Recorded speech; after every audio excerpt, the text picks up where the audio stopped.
So, David, you've said government cheese is one of the most original things you've ever read.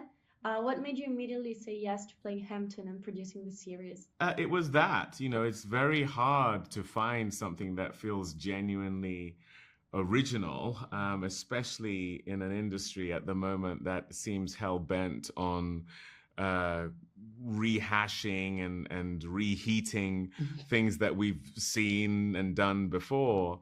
So to have something that you read it, and not only does it feel fresh, but it speaks to you personally. It speaks to me as a father, it speaks to me as a husband, it speaks to me as a man, as a black man, as someone who lives in America, and yet it's doing all of those things in a way that is unexpected and I haven't quite seen before, and is exciting. Like I wanted to be in that world. I wanted to know what a camera plus this writing plus me equals.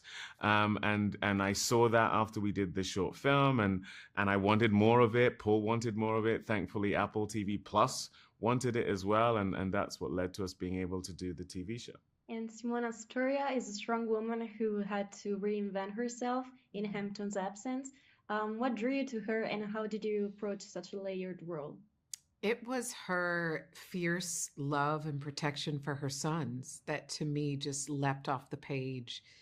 So often when I look at women in my community and when I see mothers depicted on screen, it is that fierce protection that doesn't resonate, or it is not exhibited in that nurturing care. It's that nurturing protection that can sometimes veer on fear.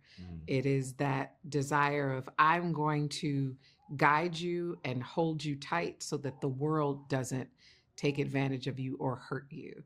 And so to watch a mother say, fly and be free, and I have no fear of what the world views on your choices. Yes, you have scholarships to MIT and Harvard, and yes, you are choosing to become a pole vaulter. That is not something I have ever seen depicted. And so Astoria to me was new and fresh and exciting and exhilarating.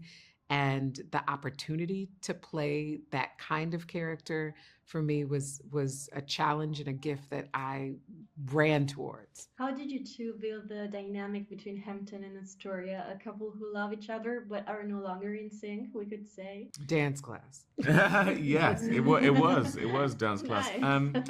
Yeah, we made this choice to sort of find ways to create history between us, to have a kind of a shared experience. So we went ballroom dancing together. We learned how to waltz with each other and started with stepping on each other's feet and bumping into each other's bodies, and then finding a rhythm, finding a groove. Some of that dancing worked its way into the show itself. But, we're both very happily married to my wife and Simone's husband. And so we have the experience of what it's like to be in a long-term relationship. And I think that helped inform it as well. And then the great writing, you can't completely invent that stuff. It has to be on the page. But we were just very, very cognizant as we were shooting it of wanting to bring that history so that you hopefully root for the idea of them finding their way back to each other in some way, despite all the challenges, a lot of them due to Hampton's choices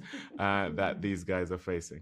How did the show's very specific visual style influence your performances? For me, I got the opportunity to see the short film that Paul and David shot 6 years prior, and it immediately put me into the world of what they were intending to create for Government Cheese. I think our tremendous production design, the costumes, the hair, the makeup, it all allowed for me as Simone to shed the modern, existence that I was driving from the moment I stepped on set. I was in the San Fernando Valley in 1969. I was in the Chambers family household. And I think it was that specificity to detailing down to our underpinnings.